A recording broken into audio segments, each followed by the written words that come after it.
में। अब बात करते हैं पीसीएनए जो कि स्लाइडिंग क्लैंप है। तो हम लोग ने नाम क्या है इसका, proliferating cell nuclear antigen reflect the proteins original characterization as an abundant component of the nucleus of dividing cells. Actually ये जो है कैरेक्टराइज किया गया था न्यूक्लियस में, इसलिए इसका नाम कुछ इस तरीके से पड़ा है, जिसमें जो वो सेल्स जो कि एक्टिवली डिवाइड कर रही थी उनके न्यूक्लियस से, तो इसलिए इसका ऐसा नाम है। PCNA has the ability to interact with multiple partners. In addition to its role for DNA replication, PCNA is also involved in DNA repair। देखिए ये बहुत इंपॉर्टेंट चीज आ गई, स्लाइडिंग क्लैंप है ये, तो रिपेयर के साथ ही नहीं बट और भी चीजों के साथ ये इन्वॉल्व है कि भाई, और इन्वॉल्व होना पड़ेगा क्योंकि रेप्लिकेशन हो रहा है, कोई गलत चीज हो गई तो रिपेयर वाले एंजाइम के साथ ये इंटरैक्ट कर पाए। ठीक, कुछ गलत एडिशन हो गया या डिलीशन हो गया तो वो उन प्रोटीन्स के साथ इंटरैक्ट कर पाए। क्रोमैटिन रीमॉडलिंग्स हो रही हैं, उनके साथ वो इंटरैक्ट कर पाए। तो इसलिए वैरायटी ऑफ जो प्रोसेस होते हैं उनमें ये प्रोटीन्स जो हैं, उन प्रोसेस में जो प्रोटीन्स इन्वॉल्व हैं उनके साथ ये इंटरैक्ट करती है, जैसे translation, DNA synthesis, DNA methylation, chromatin remodelling and cell cycle regulation. In DNA replication, PCNA acts as a sliding clamp। तो पता चल गया, टू इंक्रीज डीएनए पॉलीमरेज प्रोसेसिविटी। तो जब भी स्लाइडिंग क्लैम्प की बात आती है तो वहां पे प्रोसेसिविटी को इंक्रीज किया जाता है। Three identical PCNA monomers are joined in a head to tail arrangement to form a ring shaped trimer। तो एक तरीके से वैसा ही लॉक क्रिएट करने के लिए कि दो हाथ हैं अपने उसको, तो यहाँ पे तीन एक्चुअली में ट्राइमरिक शेप की ये प्रोटीन होती है जो कि एक रिंग स्ट्रक्चर बनाती है और लॉक करने में मदद करती है। ठीक है, जैसे कि अब इसके बीच से स्ट्रैंड अगर गुजरे और पॉलीमरेज यहाँ अटैच है तो ये आराम से सिंथेसिस कर पाए। In the presence of ATP RFC, अब ये लोड कैसे होती है तो वो मेंशन थोड़ा सा किया गया है कि आरएफसी जो है एटीपी बाइंडिंग यानी AAA+ प्रोटीन होती है, वहां गामा कॉम्प्लेक्स में भी हम लोगों ने बात की थी, ओपन करता है पीसीएनए ट्राइमर को, पास करता है डीएनए रिंग को और रीसील करता है। अगर आप याद करें तो गामा कॉम्प्लेक्स भी कुछ इसी तरीके से बिहेव कर रहा था, तो वो मैकेनिज्म को आप यहाँ पे रिलेट कर सकते हैं। आरएफसी, गामा कॉम्प्लेक्स भी 5 सब यूनिट का था, यहाँ पे आरएफसी यानी ये भी एक क्लैंप लोडर है, 5 सब यूनिट का है। इसके पास एटीपीएस डोमेन है, अभी जस्ट मैंने मेंशन किया, extend to in a spiral arrangement above the central channel of PCNA. ठीक है, तो इसके पास भी AAA+ डोमेन होता है जहाँ पे एटीपी बाइंडिंग और एटीपी हाइड्रोलिसिस की कैपेबिलिटी होती है। Structural analysis suggest that the clamp loader complex locks on to prime DNA in a screw cap like arrangement with the RFC spiral matching the minor groove of DNA double helix। ये सिर्फ ये बताया गया है कि भाई हम structural जब एक्सरे क्रिस्टलोग्राफी और ये सब चीजें देखी गई तो किस तरीके से वो लॉक कर रहा है, तो it is not relatively so important, इसको लीव आउट कर सकते हैं, बट ये आपके समझने की किस तरीके से वो जो डीएनए को डीएनए के दोनों स्ट्रैंड को किस तरीके से लॉक ऑन कर रहा है और आरएफसी किस पोर्शन से डीएनए डबल हेलिक्स के इंटरैक्ट कर रहा है। Without PCNA, the considerable torque generated from the production of double helical DNA would cause polymerase to lose its place at replication fork। Very important, क्योंकि अगर PCNA अगर नहीं होगा तो क्या प्रॉब्लम होगी कि एक स्ट्रेस क्रिएट होगा जब पॉलीमरेज मूव कर रहा होगा और चांसेस और वो स्ट्रेस को वो अकेले डील नहीं कर सकता, तो PCNA वो मदद करता है। तो इसलिए वो जरा भी स्ट्रेस क्रिएट हुआ और पॉलीमरेज तो सिंथेसिस के काम में लगा हुआ है, थोड़ा सा भी उसको स्ट्रेस फील होगा तो वो फॉल ऑफ हो सकता है, अपनी जगह से पूरा डिस्प्लेस हो सकता है। तो उस तरीके से बचाने के लिए थोड़ा भी डिस्प्लेस होगा, but there is a PCNA जो कि उसको सपोर्ट कर रहा है, उसके मूवमेंट में सपोर्ट कर रहा है, तो इस तरीके से वो जो डीएनए पॉलीमरेज है वो गिरेगा नहीं या अपनी जगह से डिस्प्लेस नहीं होगा, थोड़ा होगा भी पर PCNA होने नहीं देगा। PCNA allows polymerase to relax, देखिए यहाँ पे लिखा भी है, polymerase to relax and regain its hold, तो उसको लूज ही नहीं होने देता, तो ये सब इसकी प्रॉपर्टी है। It keep the polymerase from falling of the DNA template. तो अगर आप देखें बीटा क्लैंप के समय आप लोगों ने ये सारी बातें सुन चुके हैं, तो आई थिंक अगर रिवीजन किया होगा तो ये सारी बातें बहुत ही बेहतर तरीके से आप कोरिलेट कर पा रहे होंगे, क्योंकि बीटा क्लैंप भी कहीं ना कहीं यही सारी चीजें पे काम करता है। so that many thousands of nucleotides are polymerized। तो भाई जितना अच्छा क्लैम्प होगा, तो क्लैम्प जो है एंजाइम को काम करते समय अगर वो किसी भी कारणवश डिस्प्लेस हो रहा है, गिर रहा है, तो वो बचा लेगा। The efficient movement of replication forks also relies on rapid replacement of pCNA at newly primed site on the lagging DNA strand by RFC। ठीक है, तो सबसे बड़ी बात यह है कि जो RFC है, लैगिंग स्ट्रैंड पे क्या होगा, बार बार पॉलीमरेज डेल्टा आ रहा है। तो जब बार बार पॉलीमरेज डेल्टा आ रहा है, क्योंकि भाई पॉलीमरेज स्विचिंग हो रही है, तो पॉलीमरेज स्विचिंग हो रही है, तो पॉलीमरेज अल्फा रिलीज हो रहा है, डेल्टा लोड हो रहा है, बार बार अल्फा आ रहा है, प्राइमर दे रहा है और डेल्टा फिर ज्वाइन कर रहा है, तो बार बार पीसीएनए को भी करना होगा। तो RFC ये काम बहुत ही एफिशिएंटली वहां पे कर रहा है। इस वजह से जो ओकाज़की फ्रैगमेंट है वो उसी रेट से परस्यू होते हैं और उतनी ही लेंथ की सिंथेसिस हो पाती है। This allows Okazaki fragment synthesis to keep pace with the continuous DNA synthesis on the leading strand। ठीक, क्योंकि क्या होता है भाई, लीडिंग और लैगिंग स्ट्रैंड साथ में सिंथेसिस करने हैं। पता चला एप्सिलॉन तो कंटिन्यूस सिंथेसिस बहुत तेजी से करते जा रहा है और डेल्टा को क्या करना पड़ रहा है, पहले प्राइमर मिलेगा, फिर आएगा, फिर वो सिंथेसाइज कर रहा है डेल्टा, फिर वो प्राइमर।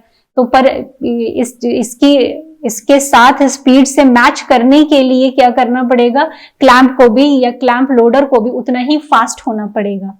ठीक है, तो यही वजह है, अगर आपसे कोई पूछे कि किस तरीके से लीडिंग, जबकि बार बार लैगिंग स्ट्रैंड पे बार बार पॉलीमरेज स्विचिंग हो रही है और लीडिंग स्ट्रैंड पे पॉलीमरेज स्विचिंग एक ही बार हुई और कंटिन्यूस सिंथेसिस हो रही है, तो फिर किस तरीके से ये दोनों ही मेंटेन कर पाते हैं अपने रेट को। तो आप कह सकते हैं पीसीएनए और RFC दोनों ही एफिशिएंटली काम कर रहे हैं और पॉलीमरेज डेल्टा को क्लैंप जो है अटेन करने में फास्ट हेल्प मिल रही है, जिससे कि वो सिंथेसिस कर पा रहा है। ये एक थोड़ा सा ऐसा ही एक समराइज डायग्राम है जहां पे पीसीएनए के मल्टीपल रोल को बताया गया है।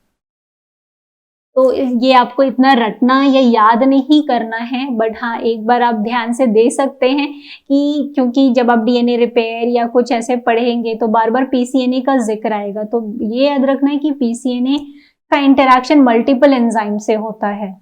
ठीक है, बहुत सारी प्रोटीन से, देखिए यहाँ पे ट्राइमेरिक प्रोटीन इसकी बनाई गई है ऐसे। ठीक है, डीएनए डैमेज हुआ, डबल स्ट्रैंड ब्रेक हुआ, एनईआर हुआ, तो भाई ठीक करना है। जब ठीक करना है तो ठीक करने के लिए थोड़ी देर के लिए पीसीएनए को भी हॉल्ट करना पड़ेगा, पीसीएनए को भी इंटरैक्ट करना पड़ेगा रिपेयर मैकेनिज्म से, फिर वो ठीक होगा तब वो आगे बढ़ेगा। तो इस तरीके से आप रिलेट कर सकते हैं। डीएनए रेप्लिकेशन से तो ये कर ही रहा है। ठीक है, डीएनए रेप्लिकेशन में देखिए कितने एंजाइम्स हैं, सभी से वो इस तरीके से इंटरैक्ट कर रहा है। Then there is cell cycle control. तो it is up to you कि आप ये देख सकते हैं।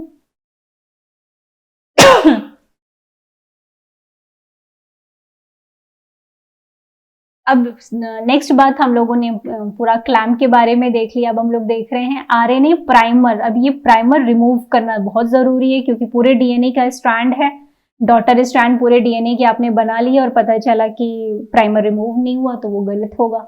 तो प्राइमर रिमूव करने के लिए कुछ मॉडल्स होते हैं जो कि फॉलो करता है आपका यूकैरियोटिक सिस्टम और ओकाज़की फ्रैगमेंट को मैच्योरेशन करता है, यानी प्राइमर को रिमूव करना और रिमूव करने के बाद उस गैप को भर देने को क्या कहते हैं, ओकाज़की फ्रैगमेंट मैच्योरेशन।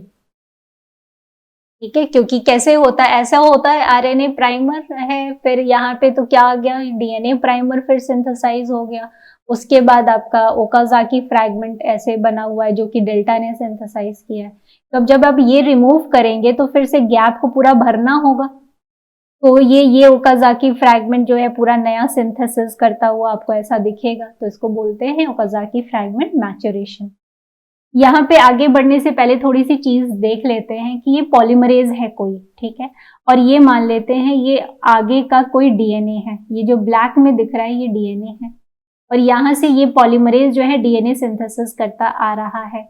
ऐसे होता है ना, हम लोग ने देखा है कि भाई आपका ये कोई आरएनए प्राइमर है, सपोज ये आपका आरएनए प्राइमर है और ये आगे ओकाजाकी फ्रैगमेंट्स हैं मान लीजिए। ठीक, उसके बाद जो है पीछे हो सकता है कि ओकाज प्राइमर जो है वो आ रहा हो पॉलीमरेज एंजाइम नया सिंथेसिस करते हुए।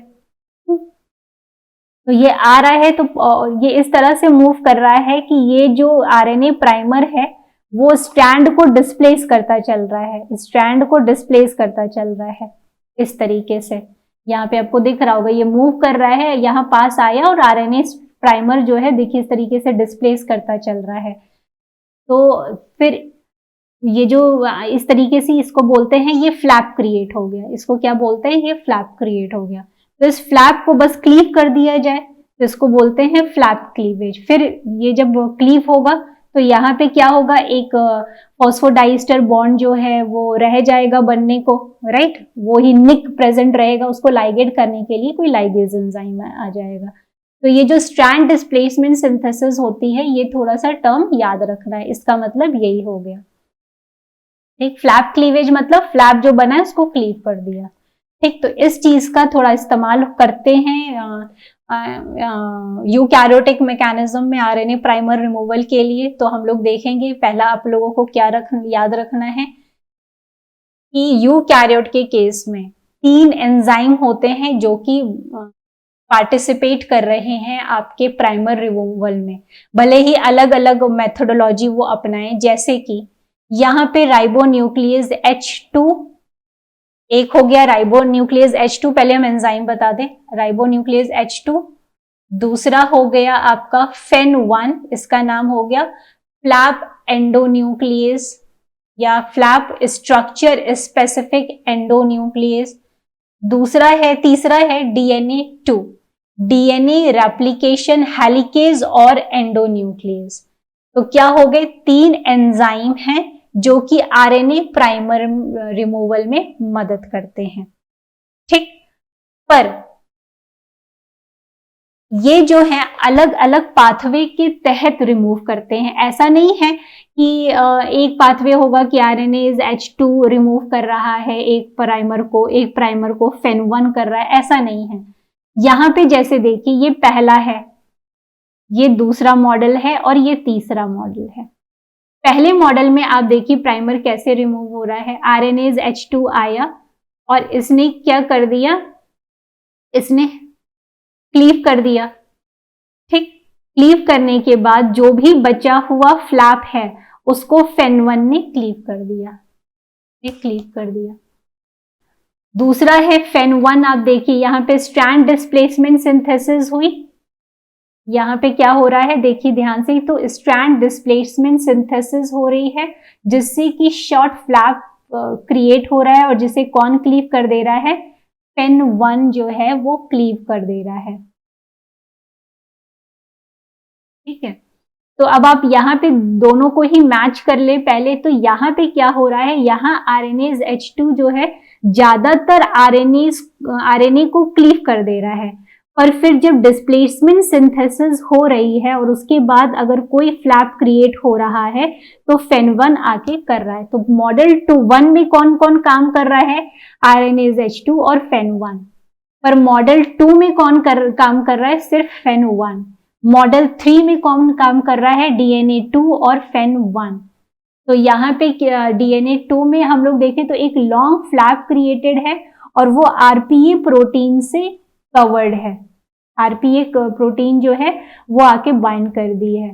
फिर जो DNA2 है वो क्या कर रहा है, क्लीव कर रहा है फ्लैप को और छोटा सा RNA रह जाएगा।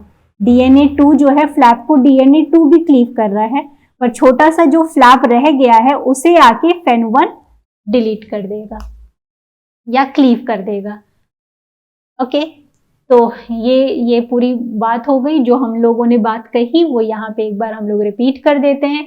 कौन से 3 एंजाइम है, RNA H2, flap endonuclease, flap structure specific endonuclease और DNA2, इसका फुल फॉर्म ये है। तो पहला जो हम लोगों का मॉडल था वो ये वाला मॉडल था जहाँ पे आरएनए H2 डिग्रेड करता है ज्यादातर आरएनए को, फिर डिस्प्लेसमेंट सिंथेसिस जो फ्लैप क्रिएट करती है उसे FEN1 क्लीव कर देता है। दूसरा है FEN1 पाथवे, जिसमें स्ट्रैंड डिस्प्लेसमेंट सिंथेसिस जो कि एक शॉर्ट फ्लैप क्रिएट करती है, उसे FEN1 क्लीव कर देता है। तीसरा क्या है, DNA2 FEN1 pathway, long flap जो फॉर्म हुआ है वो RPA से पहले कवर होता है, जिसे DNA2 क्लीव कर देता है, और क्लीव करने के बाद RPA नहीं होना चाहिए, तो जो थोड़ा सा फ्लैप रह जाता है उसे FEN1 क्लीव कर देता है। Okay, so next is gap filling in and joining of the Okazaki fragments. अब जो गैप रह जाएगा, क्योंकि RNA प्राइमर रिमूव हो गया, फ्लैप रिमूव कर दिया गया है, पर जो गैप क्रिएट हुआ वो कौन फिलअप करेगा, वो फिलअप करेगा DNA पॉलीमरेज एप्सिलॉन, ठीक है, रिजल्टिंग इन और फिर जब वो गैप फिल कर देगा, फिर जब वो वहां से हटेगा तो एक निक रह जाएगा, तो जो निक होगा उसे कौन सील करेगा, DNA लाइगेज फर्स्ट।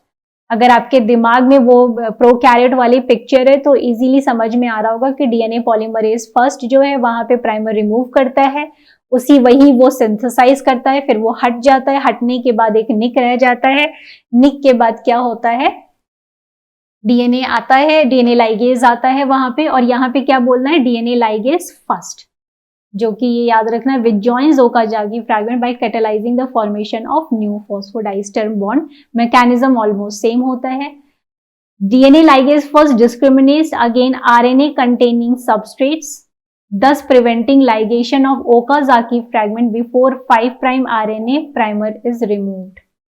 तो इसलिए DNA लाइगेज फर्स्ट की देखिए कितनी अच्छी प्रॉपर्टी है कि वो RNA DNA को डिस्टिंग्विश कर सकता है, इसलिए गलती से भी ऐसा नहीं करेगा कि पता चला 2 RNA या RNA DNA को ज्वाइन कर दिया, तो वो डिस्क्रिमिनेट करता है और उसके बाद ही लाइगेशन को कॉज करता है, ठीक है, क्योंकि लाइगेशन ऐसा ना हो कि RNA है और जो निक क्रिएट किया हुआ है उसके बाद जो है DNA और यहाँ निक है और लाइगेज आया और इसको सील कर दिया, तो ये गड़बड़ हो जाएगा। तो वो हमेशा क्या चेक करता है कि यहीं पर छोटा सा अगर एक पूरे DNA जो सिंथेसाइज हुआ है उसी में यहाँ पे अगर निक क्रिएट है तो वो आके DNA लाइगेज जो है इसी निक को पहचानेगा, तो पता चलेगा यहाँ भी DNA होना चाहिए, यहाँ भी DNA होना चाहिए, उसके बाद ये इसको सील कर देगा।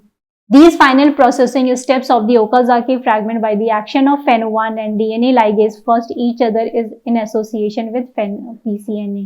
फिर देखिए PCNA का रोल आया कि इसके लिए भी PCNA जो है रोल प्ले कर रहा है, क्योंकि वो दोनों से ही इंटरैक्ट करता है। और अगर आप यहाँ देखें तो मेरे ख्याल से यहाँ पे भी मेंशन होगा कि लाइगेज और DNA लाइगेज से इंटरैक्ट कर रहा है, FEN1 से इंटरैक्ट कर रहा है।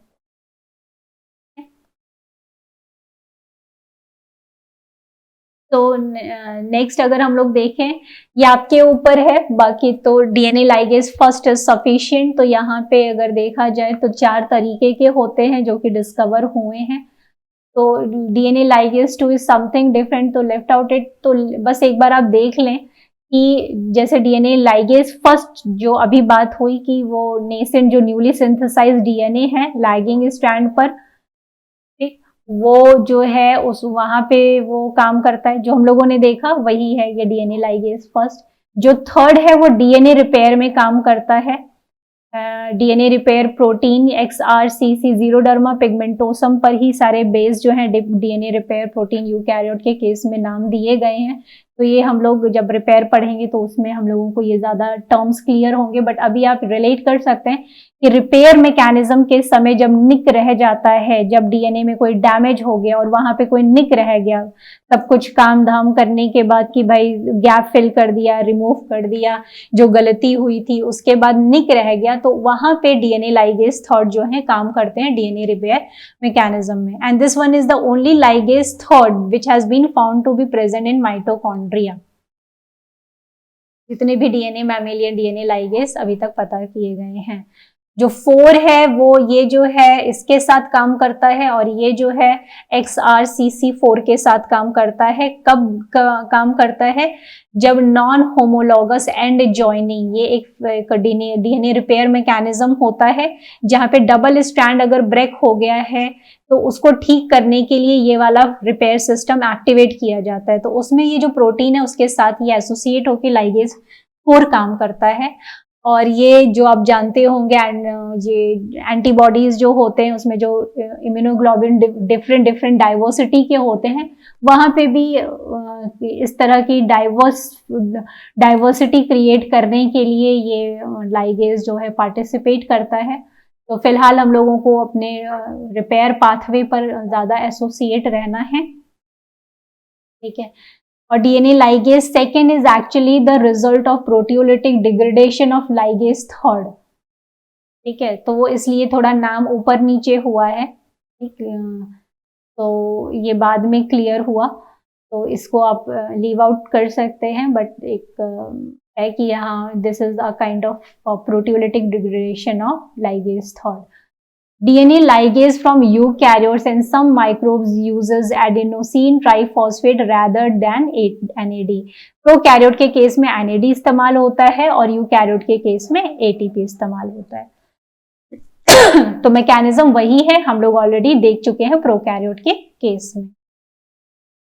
नेक्स्ट हम लोग आते हैं हिस्टोन डिपोजिशन पे। तो हिस्टोन डिपोजिशन की बात करें तो कहने का सेंस ये है कि जैसे जैसे रेप्लिकेशन फॉर्क मूव करेगा, रेप्लिकेशन होता जाएगा, तो भाई डिसअसेंबली हो रही है। H3 H4 टेट्रामर्स जो न्यूक्लियोसोम होते हैं या H2A, ये सब जो है इनकी डिसअसेंबली हो रही है। फिर nucleosome reform with in approximately 250 base pair behind the replication fork. फिर जैसे ही रेप्लिकेशन हो गया तो उसके बाद न्यूक्लियोसोम का रीफॉर्मेशन भी होता है।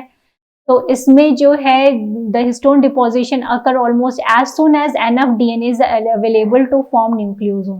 तो एक तरफ रेप्लिकेशन होता जा रहा है, तो जिस डीएनए का रेप्लिकेशन हो चुका है अब उसको वापस से कॉइल बैक करने के लिए या उसकी कह सकते हैं ऑर्गेनाइज करने के लिए फिर से चीजें शुरू हो जाती हैं, जिसमें कि CAF1 chromatin assembly factor responsible होता है, जो कि हिस्टोन को मतलब डायरेक्ट करता है। और ये भी CAF1 जो इस तरह के हिस्टोन प्रोटीन्स होती हैं जो कि पार्टिसिपेट कर रही हैं न्यूक्लियोसोम असेंबली में, वो भी PCNA से इंटरैक्ट करती हैं। CAF1 dependent rapid histone deposition behind the replication fork is necessary to prevent spontaneous DNA double strand break and S phase arrest in human cells. Exactly how a lack of nucleosome assembly leads to the formation of double stranded break remain to be determined. तो mainly क्या ऐसा देखा गया है कि अगर जल्दी से न्यूक्लियोसोम असेंबली नहीं होगी तो ब्रेक हो सकते हैं, पर क्या कारण है वो तो अभी भी रिसर्च का विषय है। बट हाँ, इस चीज को बचाने के लिए जो है बहुत तेजी से क्रोमैटिन असेंबली फैक्टर, PCA और ये सारे हिस्टोन डिपोजिशन में रिस्पॉन्सिबल प्रोटीन्स जो हैं वो पार्टिसिपेट करती हैं और न्यूक्लियोसोम की असेंबली को परफॉर्म करती हैं, ठीक है। तो अगर देखा जाए असेंबली जो है न्यूक्लियोसोम की है एक तरह से स्टेप वाइज मैकेनिज्म में होती है। हिस्टोन H3 और H4 पहले कॉम्प्लेक्स बनाते हैं और सबसे पहले डिपॉजिट होते हैं, उसके बाद जो हिस्टोन H2AB है वो डायमेरिक फॉर्म में आते हैं और फिर एसोसिएट होते हैं। तो the general view has been that H3H4 is deposited on DNA as a tetramer, but recent evidence suggests that deposition occur in a dimer form. तो यहाँ पे थोड़ा सा अभी भी चीजें प्रॉब्लमैटिक चल रही है, ओके। तो दिस इज द केस कि हाँ किस तरीके से जो प्रोटीन है वो एसोसिएट हो रही है या न्यूक्लियोसोम असेंबली हो रही है। तो कुल मिला के कहने का मतलब है आपको ध्यान में यही रखना है कि हाँ जैसे जैसे रेप्लिकेशन हो रहा है पीछे भैया न्यूक्लियोसोम जो है वो जीनोम को ऑर्गेनाइज करते चल रहा है ताकि डबल स्ट्रैंडेड ब्रेक ना हो। That's it. अब कुछ जो प्रोटीन्स है, क्योंकि हम लोगों ने बात की लगभग 50 से भी ज्यादा प्रोटीन है जो कि यूकैरियोट से एसोसिएट होती है। तो अगर हम लोग देखें कि हाँ इस तरीके से चीजें चल रही हैं तो यहाँ कुछ प्रोटीन्स के नाम दिए हुए हैं, ठीक। तो हम लोग थोड़ा सा देख लेते हैं, जैसे कि यहाँ पे क्या है, जैसे ATR A trip, this is a complex of ataxia telangiectasia mutated. RAD3 related protein होती हैं, ये इनका काइनेज स्पेसिफिक होती हैं, plays major role in DNA replication stress checkpoint response. तो ये जब आप चेक पॉइंट्स पढ़ेंगे तो वहां पे ये RAD3 का रिलेशन आएगा, ठीक है।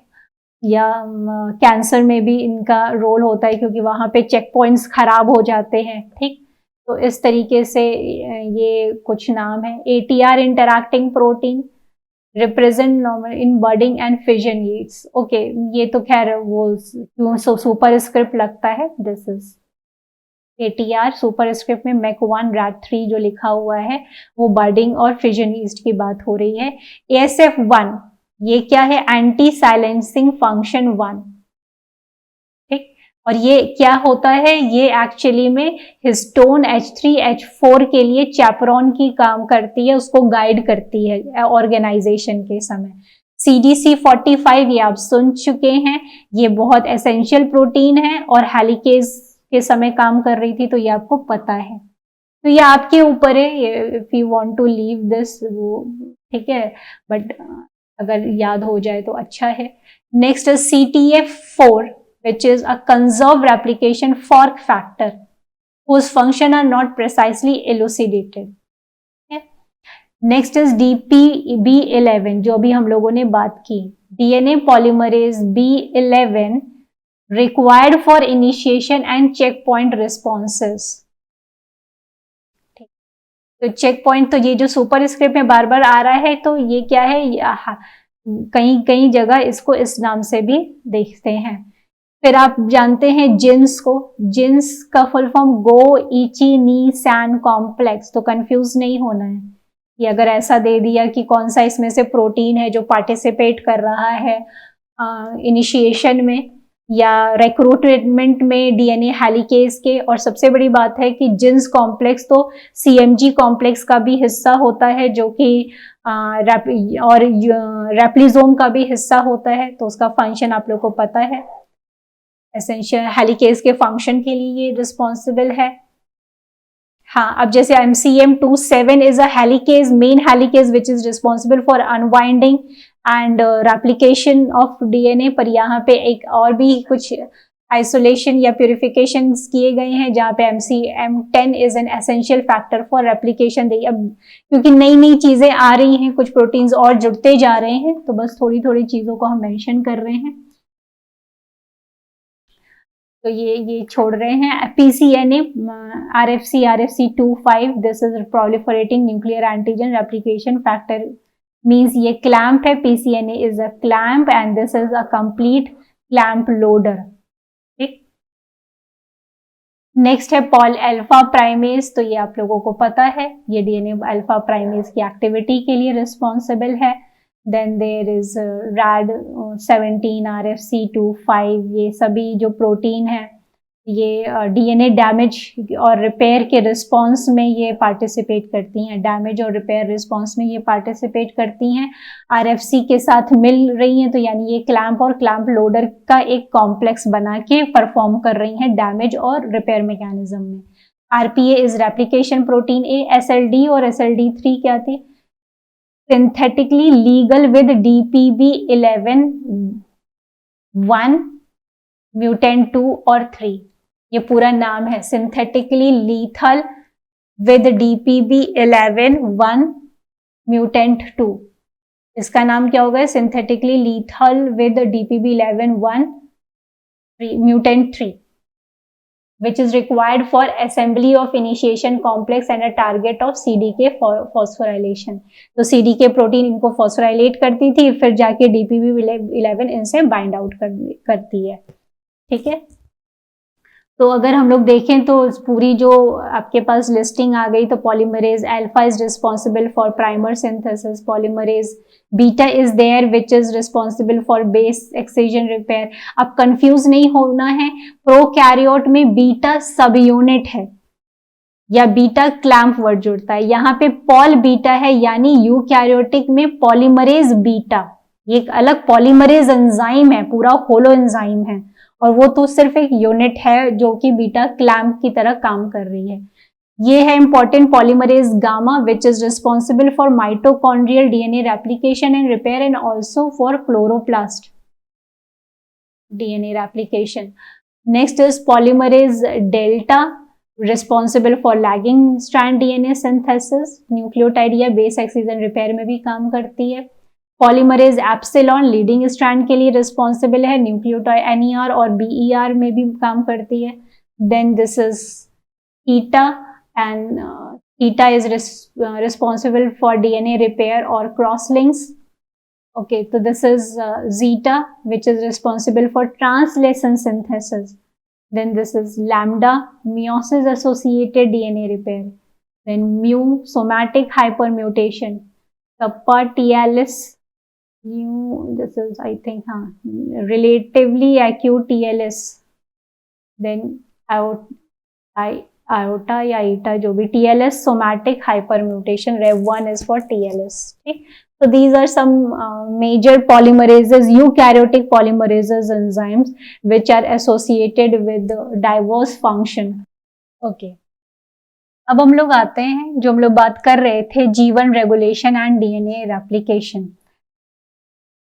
फिर से बात वही आ जाती है कि आप लोग को सेल साइकिल को कोरिलेट जरूर करना होगा। हम सेल साइकिल की डिटेलिंग्स में नहीं जा रहे हैं, बट उस कॉन्सेप्ट को यहाँ जरूर कोशिश करिएगा कि हम रिलेट कर पाए।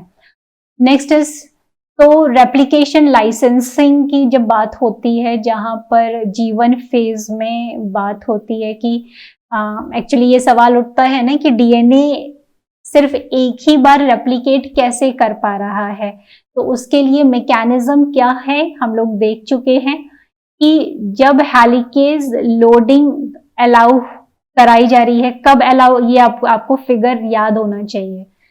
G1 फेज में लोडिंग अलाउ करा दी गई, ठीक है, यहाँ पे अब लोडिंग अलाउ करा दी गई है कि अब तैयारी करिए क्योंकि S फेज आने वाला है। पर G1 फेज में हेलिकेज को एक्टिव नहीं किया जाएगा, उसको एक्टिव नहीं किया जाएगा। पर जैसे ही S फेज होगा, न्यू हेलिकेज की लोडिंग प्रोहिबिटेड कर दी जाएगी, उसको रोक दिया, न्यू हेलिकेज लोडिंग नहीं होगी। पर S फेज में ही आते आते अब क्या होगा, हेलिकेज जो है वो एक्टिवेट कर दिया गया है, ठीक है। तो ये ध्यान में रखना है, during G1 cells are in helicase loading phase and are competent for helicase loading but unable to activate the loaded helicases। तो उस समय एक्टिवेशन नहीं होगा, लोडिंग होगी।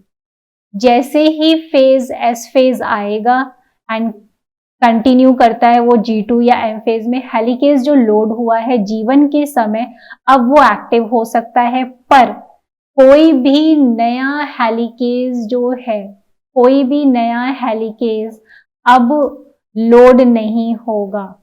कब लोड होगा, G1 के समय ही लोड होना शुरू होगा, ये ध्यान में रखना है। तो यही एक तरीका अपनाया गया है कि जिससे DNA जो है एक ही बार रेप्लिकेट, जब एक ही बार लोडिंग हुई हेलिकेज की तो वही एक्टिवेटेड रहा, तो इसलिए DNA एक ही बार रेप्लिकेट करेगा। जब बार बार लोडिंग होगी हेलिकेज की तो बार बार एक्टिवेट होगा और चांसेस हो सकता है कि बार बार डुप्लीकेशन हो जाए, तो इसलिए DNA एक ही बार रेप्लिकेट करता है जब एक बार सेल साइकिल चलती है। During each cell cycle there is only one opportunity for helicases to load on to origin. Yes, एक ही बार होता है, one opportunity for helicase and only one opportunity for those loaded helicase, तो और एक ही बार एक्टिवेट होता है, ठीक। all loaded helicases are activated or disrupted by replication fork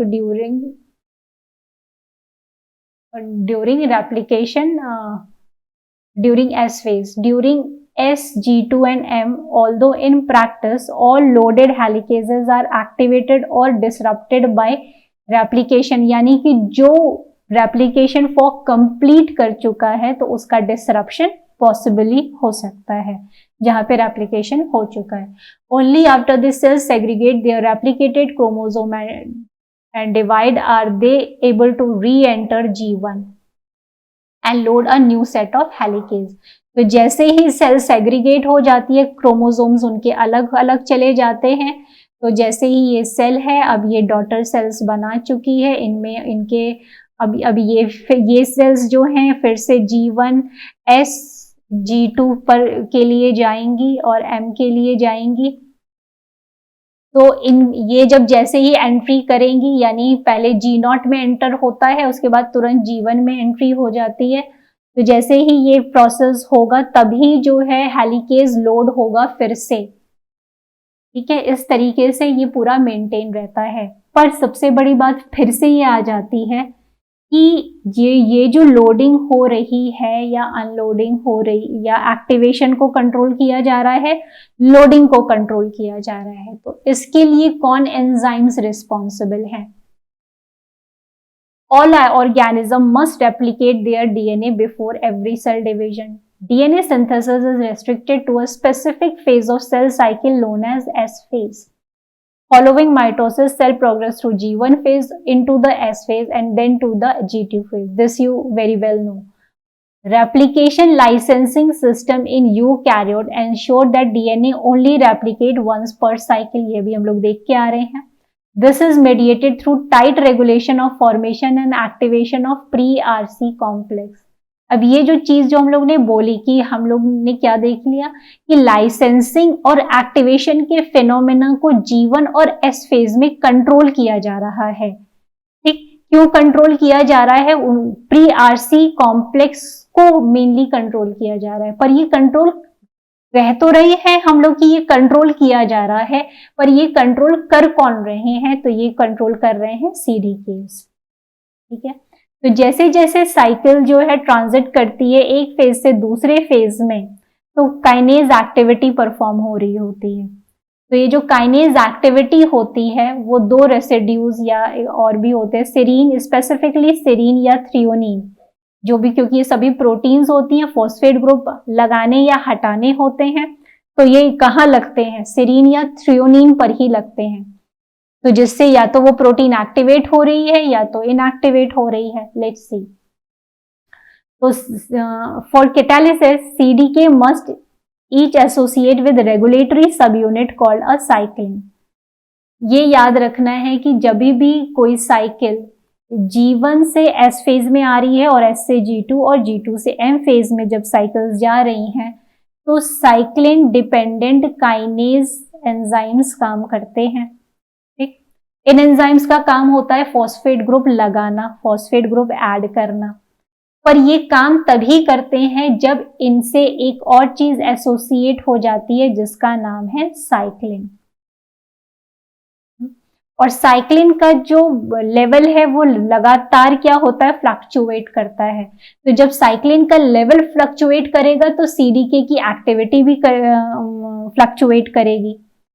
ठीक, तो यहाँ पे वही बात कही जा रही है कि CDK को अपना काम का, और CDK है क्या, मैं फिर से बता दे रही हूँ कि आप लोगों ने ये शायद दिमाग में एकदम बैठ गया होगा कि जो G1 और S फेज में कंट्रोल किया जा रहा है DNA रेप्लिकेशन को, कि वो एक ही बार हो। तो कंट्रोल करने के लिए किया क्या जा रहा है? किया ये जा रहा है कि लाइसेंसिंग को कंट्रोल किया जा रहा है, यानी प्री RC कॉम्प्लेक्स जो लोड होता है, और हेलिकेज की एक्टिवेशन को कंट्रोल किया जा रहा है। तो ये G1 में होता है, ये है S में होता है। इनको कंट्रोल करने के लिए, अगर इनको कंट्रोल कर लिया गया, पूरी बात में अभी तक यही समझाया गया कि इनको कंट्रोल किया जाता है, तो कंट्रोल इसमें क्या किया जाता है? G1 में ही लाइसेंसिंग लोडिंग हो और S में एक्टिवेशन हो। तो ये काम करने के लिए कौन रिस्पॉन्सिबल है? CDKs रिस्पॉन्सिबल है।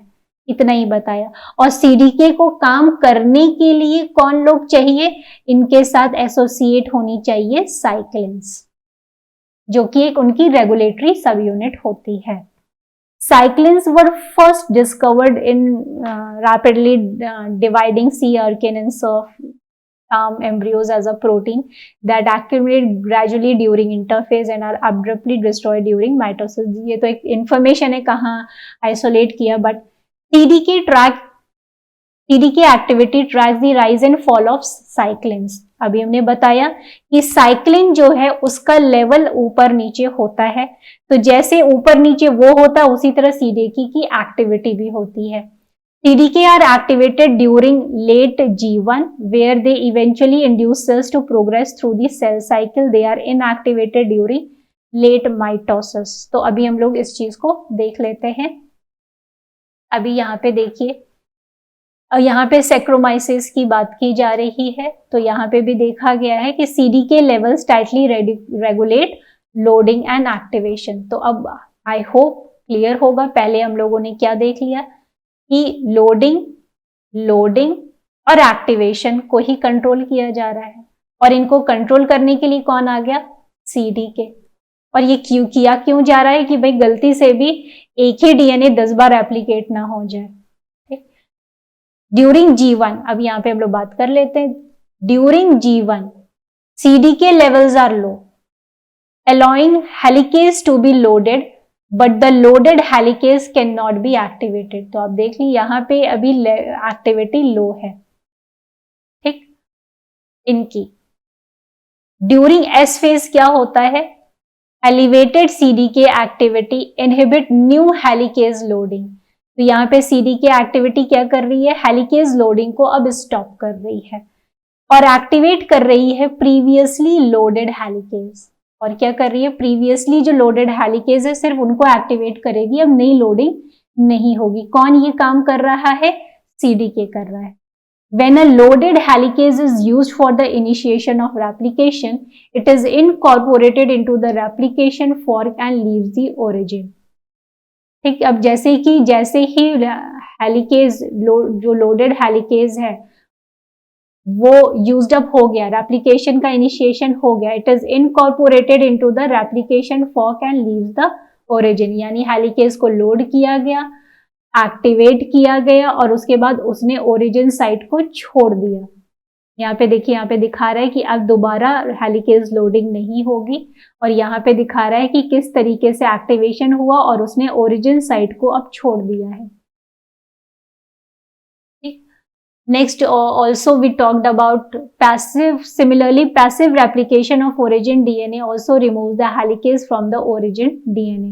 Because CDK levels remain high until the end of mitosis, no new helicase loading can occur until chromosome segregation is complete and have returned to G1। फिर से वही बात कही गई है कि जैसे ही सीडीके लेवल जो है यहाँ पे बढ़ चुका है, अब दोबारा लोडिंग नहीं होगी। और ये कंटिन्यू, ये रेड मार्क में दिखाया गया है कि सीडीके लेवल जो है पूरा लो हाई रखा गया है।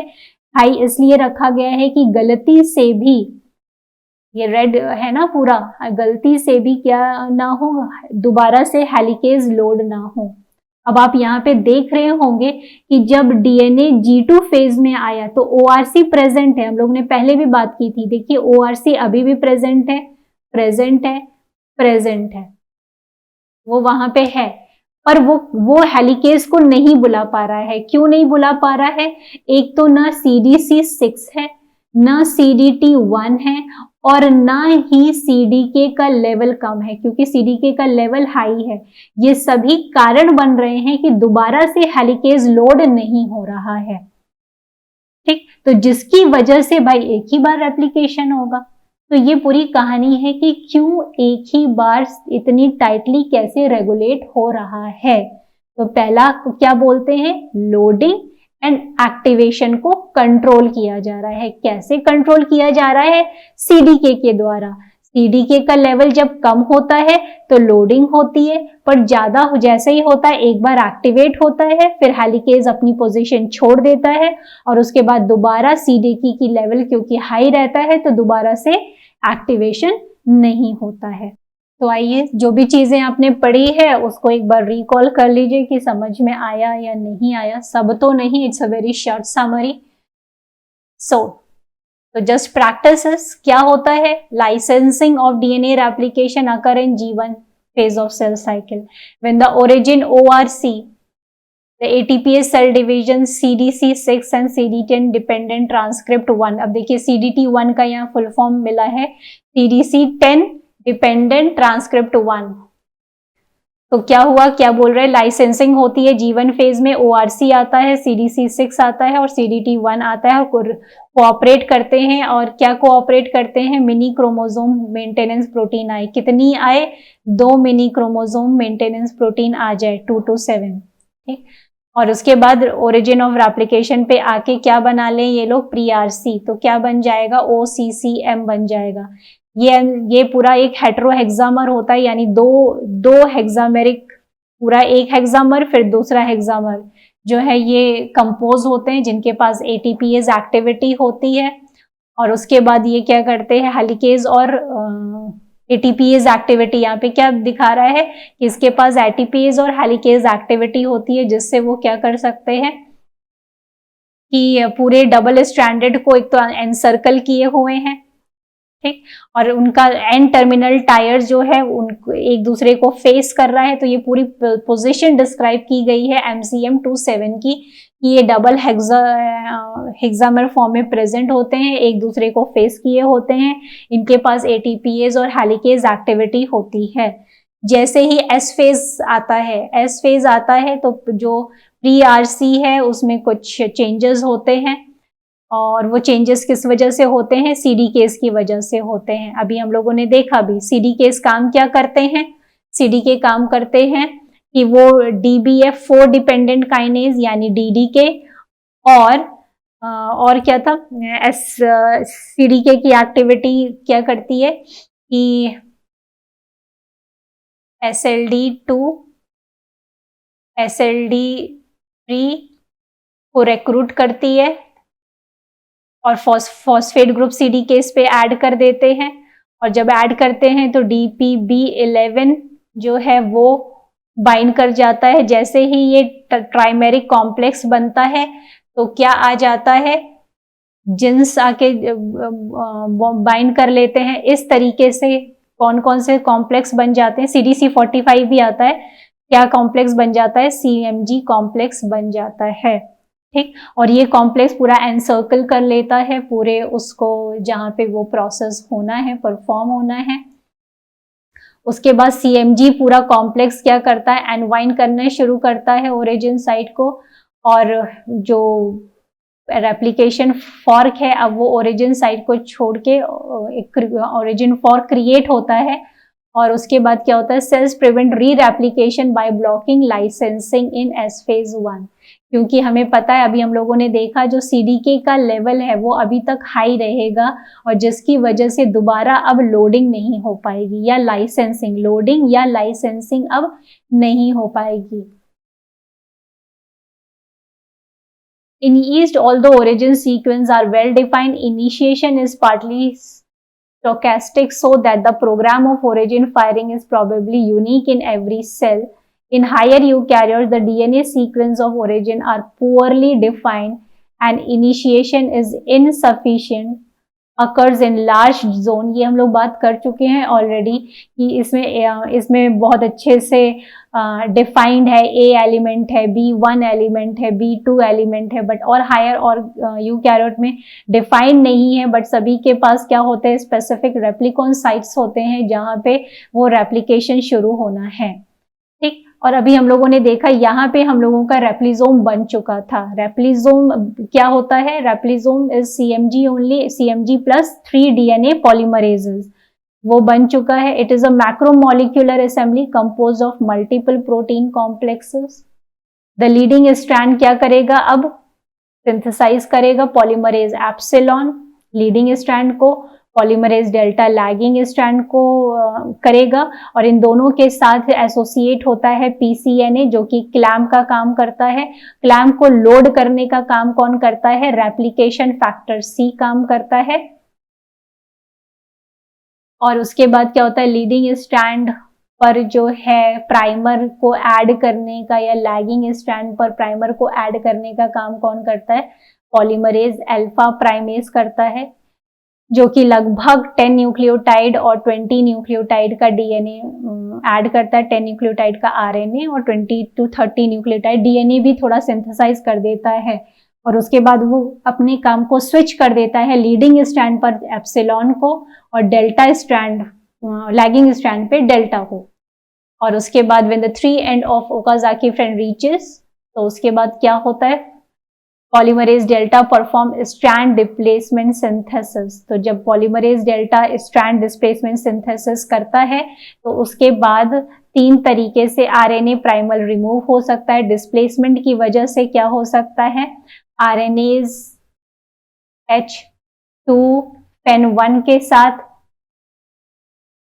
स्ट्रैंड पॉलीमरेज डेल्टा, यहाँ पे ध्यान में रखना है हाँ, इस इमेज को मैं ले आती हूँ ताकि आपका एक बार और रिवीजन सा हो जाए।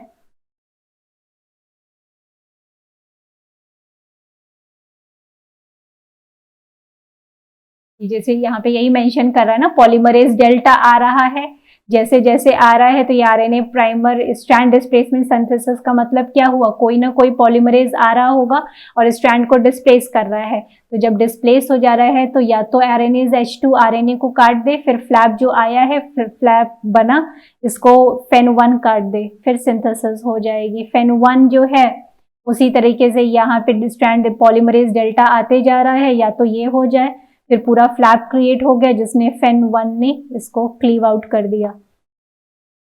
ठीक है, और ये जो हाँ DNA2 है फेन 1 के साथ मिलके फिर से स्ट्रैंड डिस्प्लेसमेंट सिंथेसिस हो रही है। सभी में देखिए स्ट्रैंड डिस्प्लेसमेंट सिंथेसिस हो रही है, इसीलिए डायग्राम में पहले इस तरीके से समझाया गया है कि स्ट्रैंड डिस्प्लेसमेंट सिंथेसिस क्या होती है, जिसकी वजह से फ्लैप बन जाता है। अब आप देखें तो फ्लैप तो सभी में बन रहा है और सभी में फेन 1 काम कर रहा है, ठीक है। और पर फेन 1 की काम करने के तरीके में थोड़ा सा अंतर कौन ले आ रहा है कि आरएनएज H2 पहले क्लीव कर दे रहा है या DNA2 क्लीव कर रहा है। और एक बार एक ऐसा भी मैकेनिज्म है जहां पे फ्लैप अगर बन गया तो सीधे फेन 1 क्लीव आउट कर देगा। तो इस तरीके से वो ये इतने मॉडल्स के थ्रू जो है 3 पाथवे के थ्रू वो क्लीव आउट कर सकता है। ये प्राइमर रिमूवल हो गया। प्राइमर रिमूवल के बाद क्या होगा कि सिंथेसिस होगी डीएनए के गैप की, गैप बनने के बाद फिर निक रह जाएगा और निक क्या होगा, वो उसे डीएनए लाइगेज फर्स्ट सील कर देगा। तो this was a quick revision. अब जैसे यहाँ पे आप लोगों को अगर ये याद हो कि जब हेलिकेज लोड हो रहा था तो यहाँ पे कौन था, सीडीके था। तो अब आप को रिलेट कर सकते हैं जो हम लोगों ने अभी, हम लोग ने यहाँ पे रेगुलेशन उसका नहीं देखा था, पर अभी हम लोग यहाँ पे देख सकते हैं कि भाई जो अभी हम लोग अभी से स्लाइड को याद रखिएगा।